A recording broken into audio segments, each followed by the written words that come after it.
아이들을 돌봐달라는 며느리의 부탁으로 아내가 아들의 집에 갔던 날, 저는 혼자 집에서 아내를 기다리고 있었습니다. 아내처럼 저도 제 나름대로 아이들에게 도움이 되기 위해 최근 들어 일자리를 알아보고 있었거든요.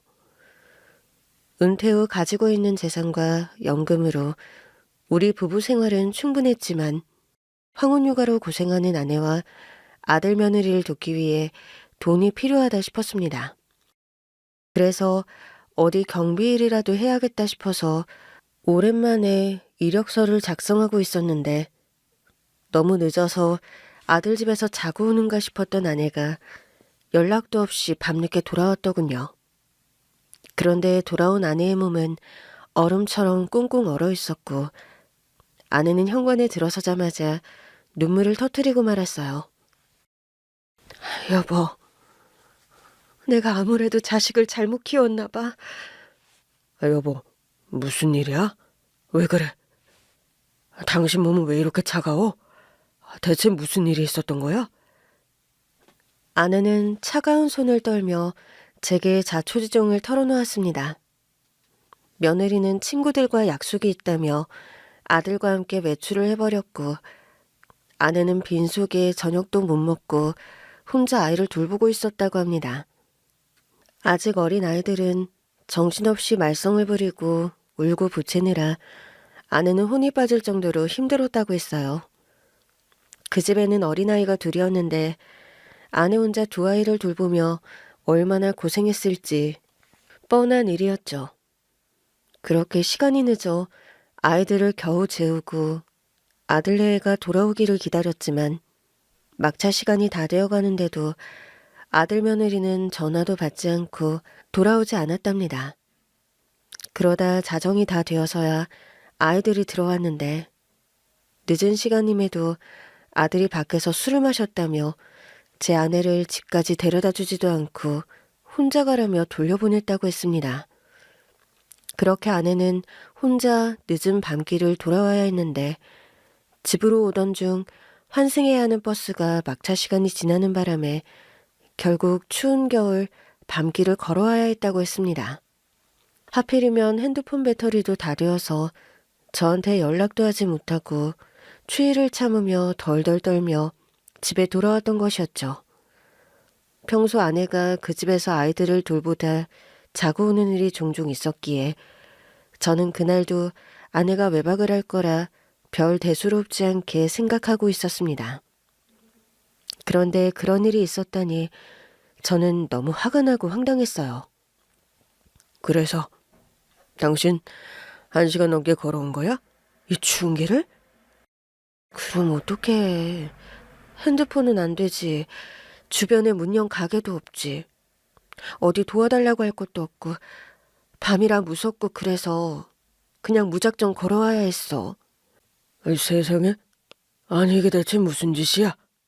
지들 놀러 다닌다고 엄마한테 아이 맡겨놓고 키워달라고 뻔뻔하게 난리치더니 하루 종일 고생한 지 엄마 집에 모셔다 드릴 생각도 못해? 그 늦은 시간까지 밖에서 퍼질러 놀다가 들어오고 말이야. 이것들이 대체 부모를 뭐로 생각하는 거야? 내가 지금 당장 올라가서 그놈들한테 따질 거야. 여보 참아. 그렇다고 뭘 어쩌려고. 다 우리가 자식을 잘못 키운 거지. 우리가 자식 농사를 잘못한 모양이야. 진심을 다하면 자식도 알아줄 거라고 생각했는데 결국 우리가 잘못한 거야. 우리가. 저는 30년간 한 직장에서 평생을 몸담고 무사히 정년퇴직을 한 60대 남자입니다. 대기업이라 불리는 굴지의 회사에서 반평생을 몸바치고 희생하며 제 인생을 보내왔었죠. 제 아내 역시 얼마 전까지 초등학교에서 교편을 잡다가 퇴직했고 그렇게 저와 제 아내는 은퇴 후 제2의 인생을 기대하는 중이었습니다. 오로지 가족을 위해 참고 견디며 살았던 세월이 결코 짧지 않았기에 은퇴를 하고서는 우리만의 행복을 찾을 수도 있지 않을까 잔뜩 기대하고 있는 참이었죠.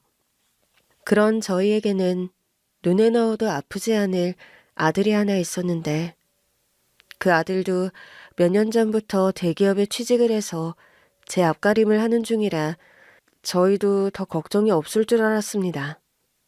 맞벌이 하는 와중에 어떻게든 공부시키고 뒷바라지하여 명문대까지 진학시키고 비싼 등록금 들여 졸업장까지 쥐어주자 아들은 보답을 하는 듯 보란 듯이 대기업 직장인이 되어주었습니다. 안정적인 직장에 그 정도 연봉이면 아들 입장에서도 큰 걱정은 없겠다는 생각에 저희도 자식 걱정을 한시름 덜을 수 있었죠. 하지만 자식을 키우면서 부모가 가장 바라는 건 아마도 자식이 좋은 사람을 만나 결혼을 하고 행복한 가정을 꾸릴 때일 겁니다. 저와 아내도 마찬가지였죠. 하나뿐인 아들 녀석을 키우면서 저희는 언제나 우리보다 자식을 먼저 생각하며 살아왔습니다. 한 생명을 세상 밖으로 초대하고 그 아이를 소중하게 지켜내며 어엿한 성인으로 키워내기까지 수많은 일들이 다 쉬운 것은 아니었습니다. 그래도 아이 덕분에 행복했고 보람찼던 나날들을 떠올리며 저희 부부는 제 자식 역시 알맞은 짝을 만나 그런 가정을 꾸리며 살기를 누구보다 바래왔죠. 그리고 드디어 아들 녀석이 결혼할 여자라며 예비 며느리를 집에 데리고 왔습니다. 대기업에 다니는 아들이 같은 회사에 다니는 여직원과 사내 연애를 해왔다더니 결국 프로포즈를 했다며 저희에게 예비 며느리를 데려오겠다고 했습니다. 그렇게 처음 본 며느리는 단정하고 세련된 모습이었습니다. 아들 녀석 옆에서 조신하고 밝게 웃는 모습에 저희 부부는 그저 흐뭇했죠. 학벌이며 직장도 뛰어나고 똑부러진 말솜씨에 우리는 내심 그 아이가 자랑스럽기까지 했습니다. 예비 며느리였지만 벌써부터 우리 집 식구가 된 것처럼 친밀감까지 느껴졌죠. 똑똑한 아이답게 예비 며느리는 시종일관 밝은 모습으로 저희를 예의 바르게 대했고 저는 그런 며느리가 참 마음에 들었습니다. 하지만 첫인사에 따뜻했던 기억은 거기까지였습니다. 며칠 후 결혼 이야기가 본격적으로 오가자 며느리의 모습은 이전과는 조금 달라졌습니다. 아버지, 저희 결혼식 준비 도와주실 거죠? 그럼 너희들이 일한 지 얼마나 됐다고. 너희들 힘만으로는 결혼 준비하기 힘들 텐데. 우리도 너희 새 출발에 누구보다 힘이 돼야지. 그래서 말인데요, 아버님. 저희 결혼식 호텔에서 하면 어떨까요? 호텔? 그런 데서 결혼하려면 비용이 많이 들지 않니? 어차피 결혼은 다 돈이 많이 들죠. 저나 호준 씨나 둘 다 명문대 대기업 출신인데 주변 동기나 지인들 수준 따지면 호텔 결혼식이 절대로 무리한 게 아니거든요. 그래서 저희도 호텔에서 예식을 하고 싶어요. 아들 며느리의 말에 저희는 조금 당황했습니다. 맞벌이를 한 덕분에 저희도 나름 불린 재산이 있었고 그렇게 부족한 형편은 아니었지만 1억은 좋게 든다는 호텔 결혼식은 저희에게도 부담일 수밖에 없었습니다. 그저 아끼고 모아서 나중에 자식에게 도움 주려 열심히 살았던 건 맞지만 평범한 중산층인 저희로서는 호텔 결혼식 같은 건 생각해 본 적이 없었습니다. 게다가 저희 부부는 늘상 소박하고 검소한 것을 좋아했기에 아들 역시 내심 조촐하게 가족 중심으로 예식을 치를 거라 생각했는데 아이들이 바라는 결혼식은 저희 예상과 많이 다른 듯 했습니다. 호준아, 엄마 알기로는 호텔에서 결혼식 하려면 1억 가까이 든다고 그러던데. 맞니? 음식 풀코스로 하고 꽃값이랑 뭐 이거저거 다 하면 그렇게 들 텐데. 그래도 줄이면 줄일 수 있어요? 어머니, 그냥 예식장 잡아도 몇 천 원 우스운데. 어차피 돈 쓸 거 제대로 쓰는 게 좋잖아요. 맞아요. 괜히 애매하게 돈 쓰는 건 낭비지. 그리고 엄마 아버지 능력이면 그 정도 해주실 수 있지 않아요? 그래도 호텔 예식은 비용이 너무 부담스러운데. 너희들 마음은 알겠지만 그래도 조금 더 신중히 생각해보면 어떻겠니? 요즘은 호텔 결혼식 아니면 다들 좀 무시하더라고요. 내 친구들은 다 호텔에서 결혼식 했단 말이에요. 제가 걔들보다 모자란 것도 없는데 저라고 호텔 결혼식 못할 게 뭐가 있겠어요? 어머님, 아버님, 며느리가 부탁드릴게요. 저희 한 번뿐인 결혼식 후회하지 않게 하고 싶어요. 결혼식은 저희 두 사람 인생에서 가장 중요한 날이잖아요. 저희가 함께 시작하는 첫걸음인데 그런 중요한 자리를 초라하게 하고 싶지 않아서 그래요. 굳이 비싼 호텔에서 결혼식을 해야 행복한 건 아니라는 생각에 저희는 아이들을 말리고 싶었습니다. 하지만 옆에서 밀어붙이는 아들의 태도와 며느리의 강경한 입장에 저희는 할 말을 잃고 말았습니다.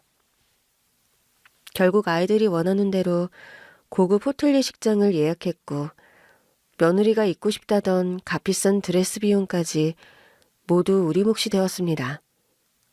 이왕 해주는 거 저희도 좋은 것으로 해주고 싶었고 혹시나 며느리가 마음 상할까 아들이 서운해할까 내색하지 않고 그 모든 걸 묵묵히 받아들여야죠. 그렇게 결혼식 문제가 해결되면 끝일 줄 알았더니 예식 문제는 시작에 불과했습니다. 며느리는 신혼집과 혼수 문제에서도 우리에게 부담스러운 요구를 하기 시작했습니다. 어머님, 혼수는 원래 시댁에서 해주시는 거죠? 제 친구들도 다 그렇게 했거든요. 그리고 신혼집도 꼭 아파트였으면 좋겠어요. 요즘 시대의 빌라나 단독주택은 좀 아니잖아요. 얘야, 아파트 값이 요즘 너무 비싸졌다고 하더라. 우리가 좀 도와줄 수는 있지만 전부는 어렵지 않을까? 우리도 이제 연금 받고 사는 처지라. 엄마, 나 말고 다른 자식도 있어? 어디 숨겨놓은 자식이 있는 거 아닌데 왜 못 도와줘요? 그래도 아파트 값이 한두 푼이 아니잖니. 너희들이 원하는 집 들어가려면 10억은 좋게 들 텐데. 네 엄마나 아빠가 졸부도 아니고 그 큰 돈이 어디 있어?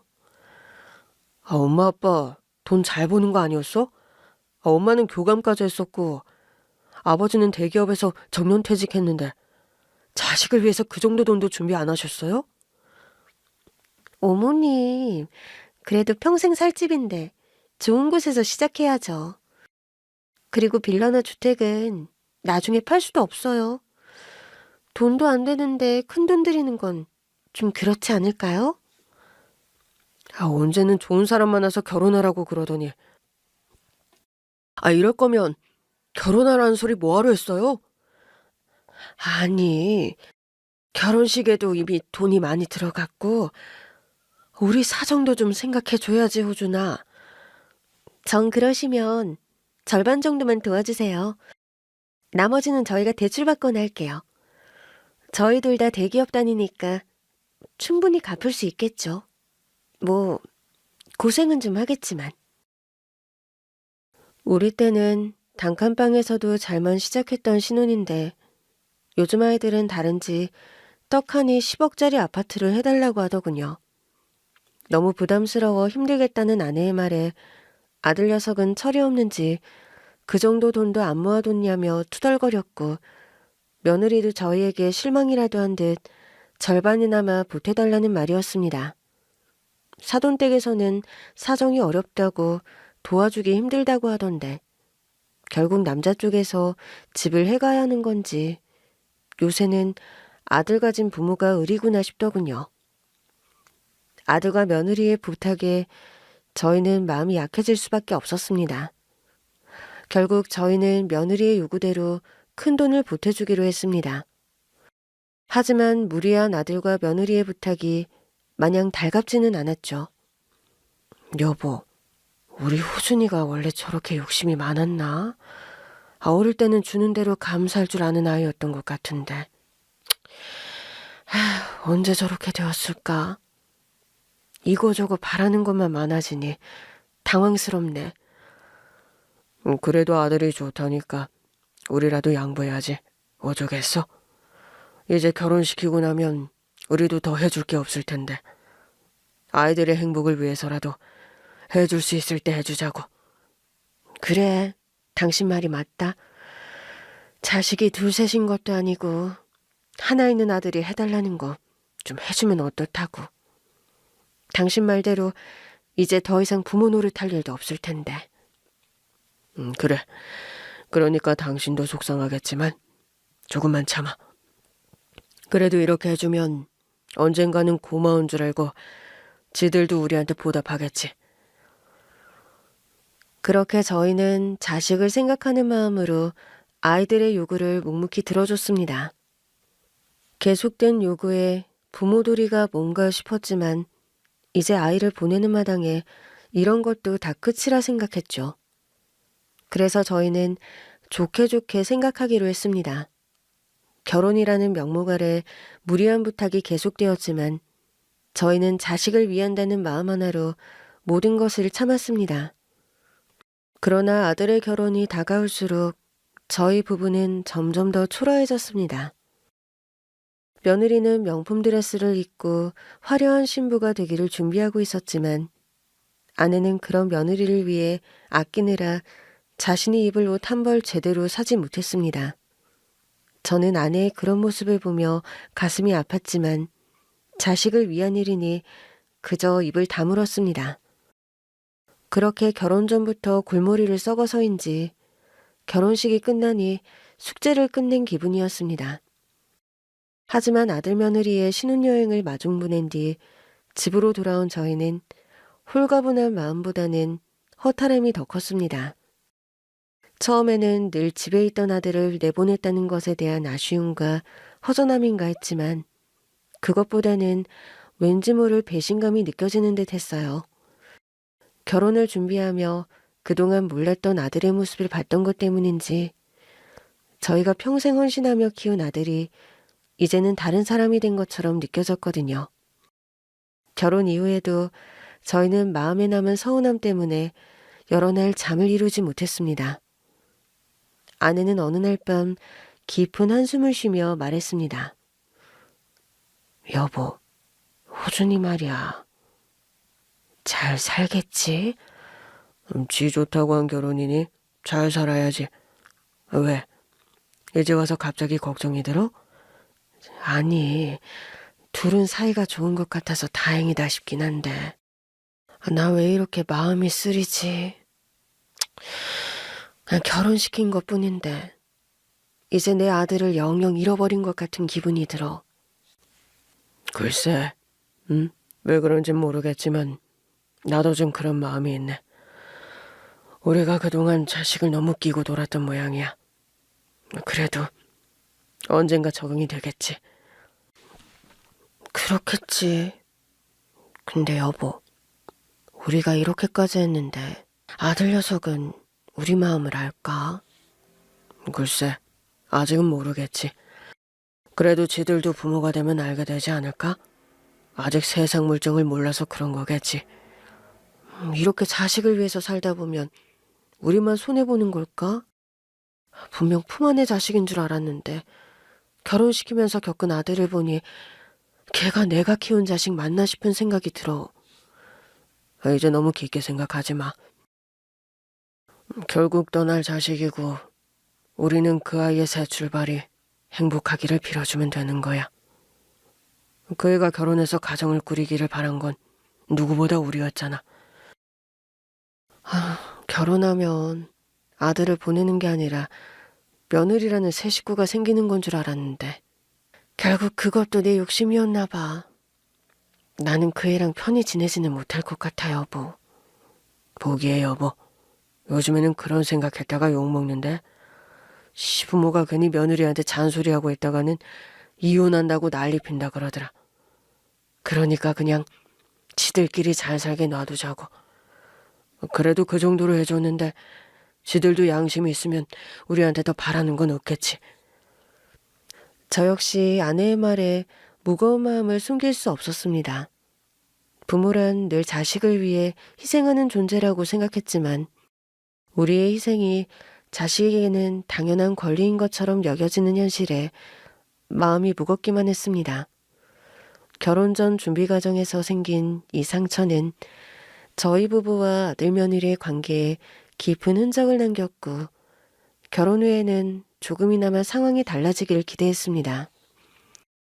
결혼 준비 과정에서 겪은 서운함과 상처는 그저 며느리의 욕심이나 아들의 철없음 때문일 뿐 결혼 생활이 안정되면 차츰 나아질 거라 믿었죠. 하지만 현실은 그렇지 않았습니다. 아들과 며느리의 결혼 생활은 안정되었지만 우리와의 관계는 점점 더 멀어지는 듯했죠. 며느리는 처음부터 시댁과 거리를 두려는 태도를 보였습니다. 결혼한 지 얼마 지나지 않은 첫 명절, 우리 부부는 처음으로 아이들과 함께하는 명절에 기대를 품고 있었습니다. 둘 다 맞벌이에 힘들다고 시댁에 한 번을 오질 않았고 저희도 바쁘다는 아이들을 닥달할 수가 없었거든요. 그래서 명절이라는 핑계로 오랜만에 아들 내외를 만나겠다 싶어서 아내도 저도 설레임을 감추지 못하고 있었습니다. 하지만 아들은 이번에도 저희의 기대를 산산이 부셔놓았습니다. 호준아, 너희들 명절에 언제 올 거니? 혹시 예지가 친정 먼저 다녀오고 싶다고 그러면 그렇게 해도 돼. 언제 올지 미리 말만 해줘. 엄마가 너 좋아하는 산적이랑 튀김 해놓으려고 그래. 예지는 갈비 좋아하지? 갈비찜도 해놓을게. 아, 어쩌죠? 저희 이번 명절에 못 갈 것 같은데. 응? 그게 무슨 소리니? 왜? 집에 무슨 일이라도 있는 거야? 아니, 그게 아니라 우리 이번에 여행 가기로 했거든요. 벌써 비행기 표랑 호텔 예약 다 해놨어요. 미리 말 못해서 미안해요, 엄마. 뭐라고? 명절에 여행을 간다고? 아니, 그런 계획이 있었으면 미리 얘기라도 해주지 그랬니? 여행 계획 짠다고 정신이 없어서 그랬죠. 그리고 명절이라고 뭐 별거 있어? 우리 집은 제사도 안 지내는데 꼭 우리가 가야 할 필요가 없잖아요. 그런 게 아니고 우리는 오랜만에 너희 얼굴이라도 보고 싶어서 그런 거지. 그동안은 너희들이 바빠서 제대로 찾아오지도 않았잖니. 이렇게 전화 종종 하면 되지. 뭘 얼굴까지 봐야 해요. 엄마, 자식 장가 보냈으면 욕심 버릴 줄도 알아야지. 내가 언제까지 엄마 뒷공문이 쫓아다니는 아들인 줄 알아요? 아무튼 그러기로 했으니까 아버지한테도 전달해 주세요. 이참에 두 분도 어디 여행이라도 다녀오시던가요. 이제 나도 없으니까 두 분이서 오붓하게 여행도 다니고 놀러 다니시면 좋잖아요. 두 분도 제2의 신혼을 즐기셔야지. 아들과 전화를 하던 아내는 아들의 당당한 말에 아무 말도 하지 못하고 멍하니 서 있었습니다. 요즘 사람들이 명절을 귀찮게 생각하고 여행 다니기를 좋아한다는 건 알았지만 첫 명절부터 가족을 피해 여행을 떠난다는 말이 부모 세대인 우리에겐 쉽게 이해되지 않았습니다. 무엇보다 부모인 우리와 상의조차 없이 일방적으로 결정하고 통보하는 태도가 저희의 마음을 아프게 했죠. 내가 평생 저 아이 하나 키우면서 살아왔는데 이젠 내가 제일 뒷전인 사람이 되어버렸네. 가면 간다 미리 말이라도 해주던가. 참, 우리끼리만 괜한 기대를 했구만. 명절에 식구들이 모이는 건 당연한 건 줄 알았는데 다른 때도 아니고 명절에 얼굴 한번 보는 게 그렇게 힘든 일인가? 차례상을 차리라고 한 것도 아니고 그냥 같이 밥 한번 먹자는 건데. 나도 모르겠네. 요즘 젊은 애들 생각은 우리 때랑 너무 다른 것 같아.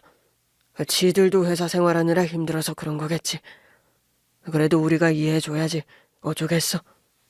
속상해하는 아내를 달래려 그렇게 말은 했지만 사실 저 역시 마음이 편치 않았습니다. 우리가 평생을 키워온 아들이었지만 결혼을 하고 나니 완전히 다른 사람이 된 것 같았습니다. 결혼 전부터 느꼈던 서운함은 이제 더 이상 감출 수 없을 정도로 커지고 있었죠. 그 이후로도 명절이나 가족 행사가 있을 때마다 아들과 며느리는 갖은 핑계를 만들어 참석하지 않았습니다. 때로는 여행, 때로는 친구들과의 모임, 때로는 업무 핑계를 대며 점점 우리 부부를 밀어냈습니다. 그러다 어느 날은 아내가 아들 신혼집 근처를 갔다가 아들네를 들렀더니 그 일로 며느리가 노골적으로 불쾌감을 드러내기도 했어요. 어머님, 오실 때는 미리 연락 좀 주세요. 저희도 스케줄이 있는데 갑자기 오시면 곤란하잖아요. 아, 얘야, 내가 몇 번이나 전화를 했단다. 근처에 볼 일이 있어서 온 김에 너희들 얼굴이라도 보고 싶어서 왔던 거야.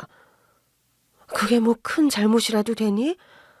나도 매번 기다리려고 했지만 너희들이 도통 시간을 내주지 않으니까 내가 오죽하면 자식이 보고 싶어서 찾아오겠니? 어머님, 그래도 이거 너무 무례한 행동이신 거죠?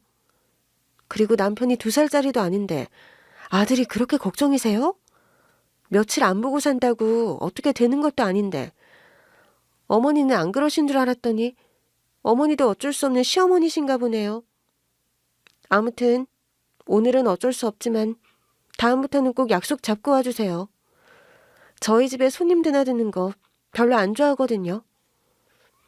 아무렴 통 크게 집을 사주지는 않았지만 그 집에 들어간 돈 절반이 우리 돈인데 그런데도 아이들은 저희를 귀찮아하며 집에 초대 한번 해주지 않았습니다.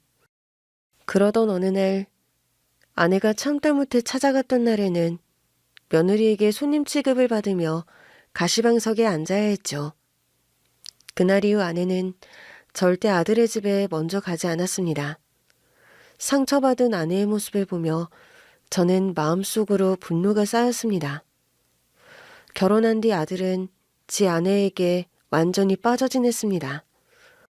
부부 사이가 좋다는 걸로 나무랄 수는 없었지만 아들은 이제 저희의 아들이 아니라 며느리의 남편으로만 살려고 작정한 듯 했죠. 며느리가 하자는 일이라면 무조건 찬성했고 며느리 의견에 조금이라도 반대하는 순간 아들은 곧바로 그의 눈치를 보며 화제를 돌렸습니다. 우리가 아이들의 집에 방문할 때도 늘 불편한 손님처럼 대하는 며느리의 태도에 아들이 한마디라도 나서서 해줄 줄 알았지만 아들 녀석은 며느리 편에서 며느리만 이해하고 감싸며 저희를 설득하려고만 했습니다. 호준아, 우리가 너희 집에 가면 밥 한 끼 대접해주는 게 그렇게 어려운 일이냐? 어떻게 매번 갈 때마다 얻어먹는 게 겨우 물 한 잔이니? 아빠, 요즘 시대가 그런 게 아니잖아요. 예지도 저도 맞벌이 하잖아요. 회사 일하면서 얼마나 힘든데 무슨 시부모님 밥상까지 차리라고 하겠어요. 자꾸 그러시면 저희 부담스럽고 힘들어요. 너무 예전 사고방식으로 생각하지 마세요. 너희 엄마도 맞벌이였지만 네 할머니한테 그렇게 한 적 한 번도 없었어. 심지어 우리는 부모님 도움도 안 받고 시작했지만 부모님 알기를 하늘같이 했는데 그래서 집 사는 거 도와줬다고 생색이라도 내시려고요? 저 이혼하는 꼴 보고 싶으시면 그러세요. 저는 아들의 말에 더 이상 말을 잇지 못했습니다. 아들은 이제 완전히 우리 부부보다 며느리의 입장만 생각하는 사람이 되어 있었습니다. 그렇게 아들의 결혼 후 저희의 서운함과 걱정은 더 깊어졌습니다. 그러나 그때까지만 해도 아들 며느리와의 관계를 완전히 포기하지 않았어요. 저희 부부는 마음속으로 여전히 아들과 며느리를 이해해 보려고 노력했습니다. 젊은 사람들의 사고방식이 달라졌고 세대 간의 차이가 있다 보니 우리가 조금 더 이해하고 기다리면 언젠가는 마음이 통할 거라고 생각했죠. 하지만 시간이 지날수록 아들 며느리와의 거리는 점점 더 멀어졌습니다. 어느 날 저녁 아들과 며느리가 집에 찾아왔습니다. 결혼한 뒤 좀처럼 아들과 시간을 갖지 못했었기에 모처럼 찾아와준 아들 며느리가 고마웠던 저희 부부는 반가운 마음으로 저녁 식사를 준비했습니다. 하지만 오랜만에 만나서인지 그동안 멀어진 마음의 거리 때문인지 오랜만에 식사 자리는 그리 즐겁지 않았습니다. 좀처럼 막내가 없었으니 별달리 할 얘기도 없었고 며느리는 더 이상 우리 식구가 될 생각이 없는 건지 잘 모르는 손님처럼 조용히 밥만 먹을 뿐이었습니다. 차 위는 조용한 정적만 흘렀고 저는 그 침묵을 깨보려 오랫동안 담아왔던 말을 꺼내게 되었죠. 그런데 너희들 아이 계획은 아직인 거냐? 아, 그게 저희 사실 아이 안 낳기로 했어요. 순간 들고 있던 숟가락이 그대로 손에서 떨어졌습니다. 생각지도 못했던 얘기였기에 아내도 황당한 듯 아들을 바라보더군요. 뭐라고? 아이를 안 낳는다니. 갑자기 그게 무슨 말이야? 저희는 둘이서 행복하게 살고 싶어요. 요즘에는 그런 사람들 많아요. 안 그래도 회사 다니느라 힘든데 굳이 아이까지 낳아서 고생하면서 살고 싶지 않거든요. 아이를 낳는 게 고생이라고 생각하는 거니? 물론 키우는 게 쉽지 않지만 너희 나이 되면 부모 마음도 이해할 텐데. 저 역시 아이를 낳지 않겠다는 아들의 말에 당황스러웠습니다. 그래도 내 손주를 품에 안아보고 싶다는 생각에 차분하게 말을 건넸습니다. 너희 생각을 이해 못하는 건 아닌데 그래도 부모로서 한마디는 해야겠다. 인생이라는 게 뜻대로만 되는 건 아니야. 너무 성급하게 생각하지 말고 조금 더 생각해보는 게 어떻겠니? 하지만 제 말이 끝나기도 전에 며느리는 싸늘한 표정으로 말을 잘랐습니다. 어머님, 아버님, 죄송하지만 그건 저희가 결정할 문제예요. 저희 인생이니까 그냥 지켜봐 주시면 안 될까요? 다 키운 자식에게 너무 바라시는 게 많은 것 같아요. 그렇다고 어머님, 아버님이 아이 책임져 주실 것도 아닐 텐데. 저희한테 너무 무리한 요구하지 마세요. 네, 저희 인생이에요. 엄마, 아빠, 저희 일은 그냥 좀 내버려 두세요. 저희가 알아서 하겠습니다. 그 순간 저와 아내는 말문이 막히고 말았습니다. 부모에게 이렇게 차갑게 선을 긋는 아들의 태도가 너무도 낯설고 충격적이었죠. 그동안 자식의 행복을 위해서라면 모든 걸 양보하며 살아왔는데 돌아온 말이 내버려 두라니 저희는 그저 가슴이 답답할 뿐이었습니다. 그날 이후로 저희는 자식들의 인생에 더 이상 관여하지 않기로 마음을 먹었습니다. 아내와 저는 서로를 위로하며 앞으로는 우리가 즐길 수 있는 일만 하자며 그동안 미뤄왔던 여행도 계획했습니다. 평생을 자식에게 쏟아부었으니 이제 우리 인생을 살아야겠다는 생각이 들었던 거죠. 그런데 아들 내외가 몇 달 뒤 갑자기 저희를 찾아왔습니다. 와달라고 할 때는 그렇게 모르는 척 하더니 이제 와서 대뜸 하는 말이 또 어이가 없더군요. 엄마, 아빠, 저희 임신했어요. 네, 축하해주세요. 아니, 너희 얼마 전까지만 해도 아이 절대 안 낳겠다며. 근데 이제 와서 갑자기 이게 무슨 말이야? 그땐 그랬지만 지금 생각이 바뀌었어요. 아이 낳아서 키우는 것도 괜찮겠다 싶고 저희 주변 사람들도 다 아이가 있거든요. 언니가 애 키우는 거 보니까 저희도 키워보면 어떨까 싶어서요. 그런데 마침 예지가 임신을 해버렸어요. 그래서 낳아서 잘 키워보려고요. 그래, 생각지 못한 일이기는 하지만 좋은 소식이구나. 축하한다. 엄마 아빠도 좋으시죠? 두 분 이제 할머니 할아버지가 되는 거예요. 그러니까 이제 저희를 좀 도와주세요. 도와달라니 뭘? 저희 둘 다 회사 다니잖아요. 그렇다고 맞벌이를 포기할 수도 없고 육아휴직 끝나면 엄마가 아이를 봐주셨으면 좋겠어요. 아니, 너희가 아이를 낳겠다 안 낳겠다 마음대로 결정해놓고 이제 와서 너희가 키우기 힘드니까 우리더러 와서 봐달라는 말이니? 우리도 우리 인생이 있는데. 엄마, 그래도 손주인데 정말 안 봐주실 거예요? 어차피 엄마 일도 없고 달리 할 것도 없으시잖아요. 어머님이 안 해주시면 저희는 정말 방법이 없어요. 잘 다니는 대기업을 그만둘 수도 없고.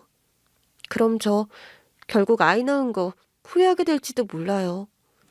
그리고 무엇보다 어머님 아버님도 손주 바라셨잖아요. 맡겨놓기라도 한 듯 당연하게 아이를 봐달라는 며느리의 말에 저는 허탈함을 감출 수 없었습니다. 아이들을 도와줄 생각이 없었던 건 아니었지만 자기들 마음대로 기대를 저버렸다가 다시 마음대로 부탁을 해오는 게 어이가 없었습니다. 언제는 자기들 인생이니까 내버려두라고 했으면서 이제는 자기들이 힘들다고 도와달라니 너무 이기적이지 않나 싶더군요. 하지만 도와달라는 아이들의 말에 결국 아내는 또다시 약해질 수밖에 없었습니다. 뱃속의 아이는 죄가 없다는 이유로 결국 또 한 번 자식의 부탁을 들어주기로 한 거죠. 하지만 저희는 마음속으로 씁쓸한 생각을 지울 수 없었습니다. 그렇게 10달이 지나고 손자가 태어났습니다. 저희 부부의 은퇴 계획을 세우던 와중에 갑작스러운 며느리의 임신 소식이 당황스럽기도 했지만 그래도 핏줄이 당기는 건지 어린 손자의 탄생이 참으로 행복했습니다. 그동안 철없이 굴며 부모 마음을 아프게 했던 아들과 며느리였지만 이제는 자신들도 부모가 되었으니 철이 들고 변하지 않을까 기대하게 되었죠. 하지만 우선은 저희가 아들 며느리를 도와줘야 할 차례였습니다.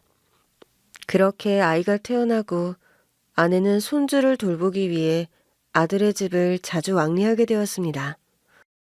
처음엔 주중 낮 시간만 도와주기로 했는데 며느리와 아들은 점점 더 많은 것을 요구하기 시작했죠. 어머님, 요즘 회사 일이 너무 바빠요. 이번 주는 저녁에도 좀 계셔주시면 안 될까요? 얘야, 나도 나이가 있는데 너무 오랫동안 아이 보기가 쉽지 않구나. 내가 좀 힘들어서 그러는데 너희가 시간을 좀 조정하면 안 되겠니? 아니면 어디 사람이라도 구해보던지. 저도 그러고 싶은데 회사가 요즘 눈치가 많이 보여서요. 어머님이 못 봐주시면 정말 방법이 없어요. 그리고 요즘 사람 구하는 것도 쉽지가 않고 돈도 한두 푼이 아니에요. 저희 대출금 갚느라 죽겠는데. 베이비시터 구할 여력이 어디 있겠어요? 그러니까 어머님이 좀 도와주세요. 솔직히 어머니도 아이랑 계시면서 힐링되고 좋으시잖아요. 남들은 손자 보고 싶어서 안달이라는데 어머니는 그래도 운이 좋으신 거죠. 며느리는 처음부터 자신의 사정만 이야기하며 아내의 피로함이나 고충 따위는 안중에도 없었습니다. 그러다 어느 날은 더 기막힌 부탁을 하더군요. 자기 친정언니가 이혼을 하게 되었는데 아이를 맡길 곳이 없으니 손자와 같이 돌봐달라고 하는 겁니다. 친정부모님은 아직까지 일을 하느라 바쁘다는 이유로 저희에게 아이를 떠넘긴 거죠. 하다 사돈댁아이까지 돌봐달라니 저와 아내는 말문이 막혔습니다. 하지만 마음 약한 아내는 결국 그 부탁을 거절하지 못하고 며느리의 청을 들어주었죠. 그렇게 그날 이후로 아내는 자기 손주뿐만이 아니라 며느리 친언니의 아이까지 돌보며 힘들게 하루하루를 보내야 했습니다. 내가 무슨 보모야? 어떻게 나한테 자기 조카까지 맡길 생각을 할 수가 있지? 내가 그렇게 만만한가? 그러게 뭐하러 그 애까지 봐주겠다고 했어? 하나로도 힘들다면서. 그럼 어떡해. 사돈은 아이 봐줄 여력이 안 되신다잖아. 맨날 힘들다 그러는데 안 된다고만도 할 수도 없는 거고. 어쩔 수 없지 뭐. 괜히 당신 할 일만 늘었네. 내가 어떻게든 도울 방법 찾아볼 테니까 조금만 참아봐. 그렇게 아내는 아내대로 저는 저대로 아들 며느리 때문에 힘든 시기를 보내야 했죠. 그러던 어느 날 결정적인 사건은 한겨울 눈보라가 몰아치던 어느 날 밤 일어났습니다. 아이를 돌봐주러 아들 집에 갔던 아내가 그 집에서 사람 대접도 받지 못하고 쫓겨나듯 나와 막차도 끊기는 바람에 그 고생을 했던 겁니다. 1시간을 넘게 겨울길을 걸었던 아내는 온몸이 얼음장 같았고 그 속은 그보다 더 심하게 상처받은 지 오래였습니다. 저는 아내의 처참한 모습을 보며 더 이상 인내할 수 없었습니다. 참을 만큼 참았던 저의 마지막 인내심이 폭발하고야 말았죠. 이제 더는 못 참겠네. 내가 이러려고 그동안 참고 살았던 게 아닌데. 어떻게 이럴 수가 있나. 내가 이것들 가만히 안 둘 거야. 지금 당장 내가 가서 혼쭐을 내줘야겠어. 그날 저는 바로 몽둥이 하나를 들고 아들 집으로 향했습니다. 가는 동안 그동안 참았던 분노와 서러움이 뒤섞여 마음이 복잡했죠. 평생 자식 하나 바라보며 살아왔는데 이게 대체 무슨 꼴인지 저도 더 이상 물러서지 않고 아들과 며느리를 엄하게 혼내야겠다고 다짐했습니다. 그렇게 아들 집에 도착하자 예상보다 더 기막힌 상황이 저를 기다리고 있었습니다. 아이들은 그새 잠에서 깼는지 방치되어 울고 있는데 늦도록 놀다가 들어왔다는 아들과 며느리는 아직 술에 취한 채 깊은 잠에 빠져 있더군요. 저는 화가 치밀어 아들과 며느리를 깨웠습니다. 너희 지금 제정신이야? 애까지 있는 놈들이 술 퍼마시고 잘하는 짓이야. 뭐야? 아빠? 아빠가 왜 여기 계세요? 아니 지금 몇 시인데 이러세요? 어머, 아버님! 지금 이게 무슨 짓이세요? 한밤중에 집으로 쳐들어오신다뇨. 지금 너희들이 그런 말 할 처지가 된다고 생각하냐? 너희들 엄마한테 어떻게 이럴 수가 있어? 그 사람이 니들 좋을 대로 부리는 몸종이야? 여태 이거 해달라 저거 해달라 하고 싶은 거 다 해달라 그러더니 애까지 봐달라고 하고 거기다 남의 아이까지 떠맡겼으면 너희들도 양심이 있어야 하는 거 아니냐? 그런데 밤늦게까지 아이 봐준 엄마를 이 한겨울에 그냥 돌려보내? 저희는 어머님이 집에 가신 줄도 몰랐어요. 그렇다고 그게 이렇게까지 화내실 일은 아니잖아요. 뭐? 우리가 너희들 뒤치다꺼리 해주는 사람이냐? 그 사람이 오다가 차가 끊겨서 이 겨울에 1시간을 걸어왔단다. 그런데도 너희들은 정말 미안한 마음이 조금도 들지 않는 거야? 정말 그런 거야? 그럼 그냥 자고 가시지. 그렇다고 제가 술 먹고 음주운전을 할 수는 없는 거잖아요. 저희도 힘들다고요. 술이 덜 깬 건지 아직도 철이 없는 건지 제 말을 대수롭지 않게 여기는 아들과 며느리를 보며 저는 더 이상 분노를 참을 수가 없었습니다. 자식이라고 끝없이 희생하고 이해만 하기에는 저희도 한계에 다다랐네요. 그래서 저는 결국 결단을 내리기로 했습니다. 정말 실망이구나. 너희 둘 다 낳아줄 기미가 보이질 않네. 그래도 남의 집 귀한 딸이라고 이해해보려고 했더니 세아가 너한테도 더 이상 실망할 것도 없겠구나. 그래, 니들이 우리를 어떻게 생각하는지 아주 잘 알겠다. 우리가 그동안 너희를 위해 그렇게 희생했는데 돌아오는 게 고작 이거냐? 그럼 우리도 너희 같은 자식은 이제 필요 없다. 앞으로 아주 영 끊고 살아. 아버지 정말 왜 그러세요? 아니 그냥 좀 넘어가시면 될걸. 왜 괜히 문제를 일으키세요? 아버지는 자식이 힘든 꼴은 보이지도 않으세요? 지 자식들도 못 챙기는 책임감 없는 너희가 뭐가 그리 힘든 건지 모르겠지만 나는 더 이상 너를 내 자식으로 생각하지 않으련다. 나는 할 만큼 했고 더 이상 해줄 게 없다. 나도 자식 없는 셈 칠 테니 다시는 내 눈앞에 나타나지 마라. 이 집이며 결혼식이며 너한테 줄 건 다 줬으니 더 이상 유산은 바라지도 말아라. 남은 돈은 우리를 위해 쓸 거고 이제 우리도 남은 인생 우리만 생각하고 위에서 살 거야. 그러니 너도 부모 죽었다 생각하고 살아. 처음부터 연을 끊으려 작정한 것은 아니었는데 끝까지 반성 없는 아들 앞에서 저도 더는 인내심이 없었습니다. 그렇게 저는 모든 분노와 서러움을 쏟아내고 집을 나왔습니다. 아들과 며느리가 뒤늦게 허둥지둥 따라 나오며 사과를 했지만 이미 너무 늦은 뒤였죠. 그렇게 아내와 저는 더 이상 자식을 위해 희생하지 않기로 결심했습니다. 바보 같을 만큼 충분히 해줬으니 이제는 우리의 삶을 살겠다고 다짐했죠. 가슴 한 구석이 찢어지는 듯한 아픔과 우리가 그동안 살아온 삶에 대한 회의가 들었지만 저는 아내에게 단호하게 말했습니다. 이제 그만하자고.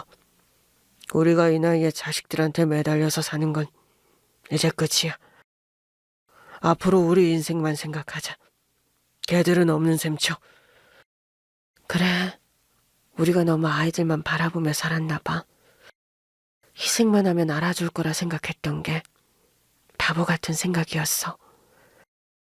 나도 더는 그렇게 못하겠으니 이제라도 우리 인생을 살아, 여보. 저희 부부는 마음을 굳게 먹었습니다. 자식이 없다고 생각하고 오직 저희 둘만의 삶을 즐기기로 결심한 것이죠.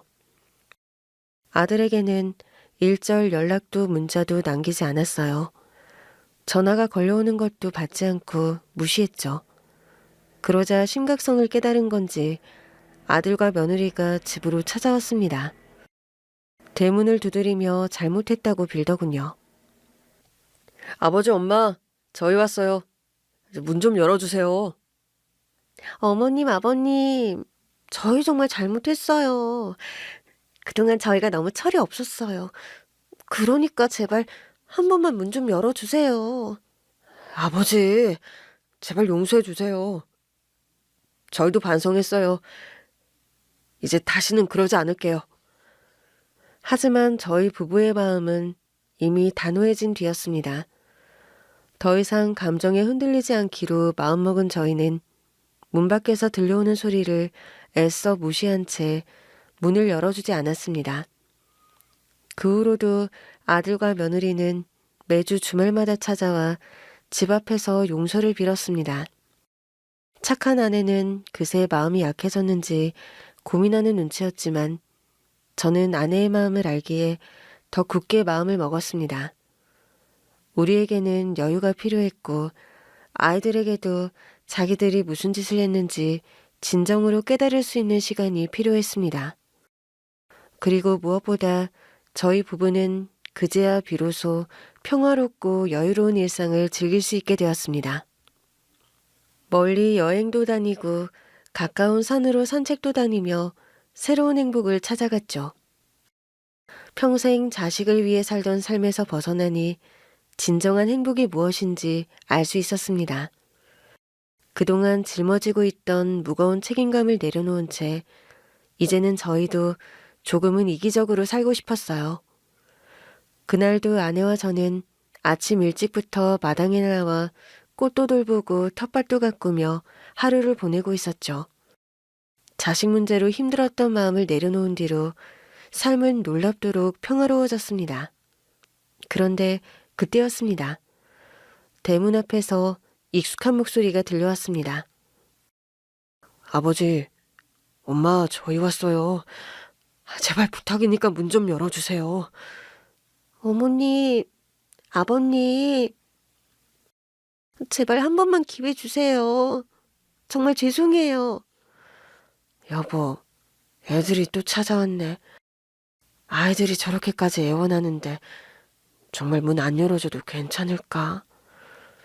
저 애들이 정말 반성하는지 아닌지 우리가 어떻게 알아?